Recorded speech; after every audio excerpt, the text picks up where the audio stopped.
రంగారెడ్డి జిల్లా రాజేంద్రనగర్ లో గంజాయి పట్టుబడింది. కొత్త టెక్నిక్ తో స్కూటీ లోపల 10 కేజీల గంజాయిని తరలిస్తుండగా ఎక్సైజ్ టాస్క్ ఫోర్స్ పోలీసులు పట్టుకున్నారు. 3 నిందితులను అరెస్ట్ చేసి వారి దగ్గర నుంచి 3 లక్షల విలువైన గంజాయిని సీజ్ చేశారు.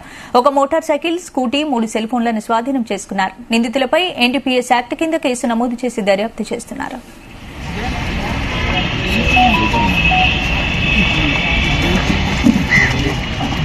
పుష్ప 2 కనబడుతుంది సార్. అంతే మరి అర్థమే కాదు సార్. మీకు బండి తీసుకునే వరకు మీకు అర్థం కాదు. అరగంట సర్చ్ చేసి దొరికినాయి.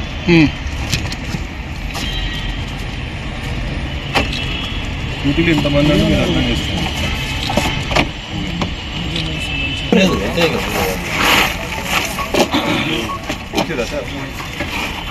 స్పెషల్ తయారు చేయించినట్లుంది సార్. బండి స్పెషల్ ఉంటుంది మనకు తెలియదు కానీ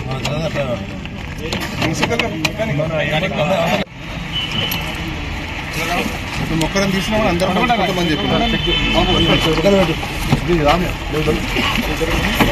5 మందికి తెప్పించిన నేను తీసుకోవచ్చు కదండి.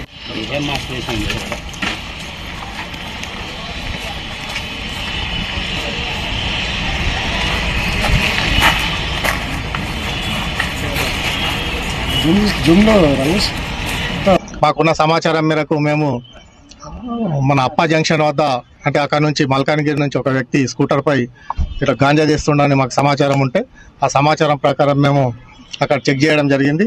చెక్ చేస్తే వెహికల్లో ఎక్కడ చూసినా ఏం దొరకలేదు. కానీ రహస్యంగా అతడు చాలా పకడ్బందీగా దాన్ని సీట్ కింద మరియు ఇంజన్ భాగంలో అమర్చడం జరిగింది. దాన్ని బట్టి మేమంతా చెక్ చేసి తీసినప్పుడు మొత్తం టోటల్గా 7 కిలోల గాంజాయి దొరికింది. అట్లే అతడు ఇచ్చిన సమాచారం మేరకు మళ్ళీ ఇంకో వెహికల్ని చెక్ చేయగా ఇంకో 3 కిలోల గాంజాయి దొరికింది. ఈ గాంజాయిని స్వాధీనం చేసుకుని 2 వెహికల్ను కూడా స్వాధీనం చేసుకున్నాం. వీటి విలువ 3 లక్షల రూపాయలు ఉంటుంది.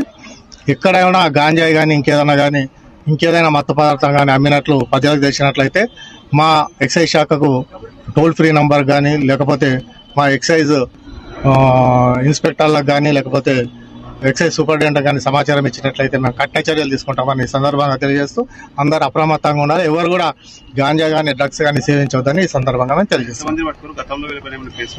3 పట్టుకున్నాము. అయితే ఇప్పుడు 2 మీద గతంలో కేసులు ఉన్నాయి. ఆ కేసుల వివరాలు తీసుకొని తర్వాత ఏం చేయాలనేది చట్టపరంగా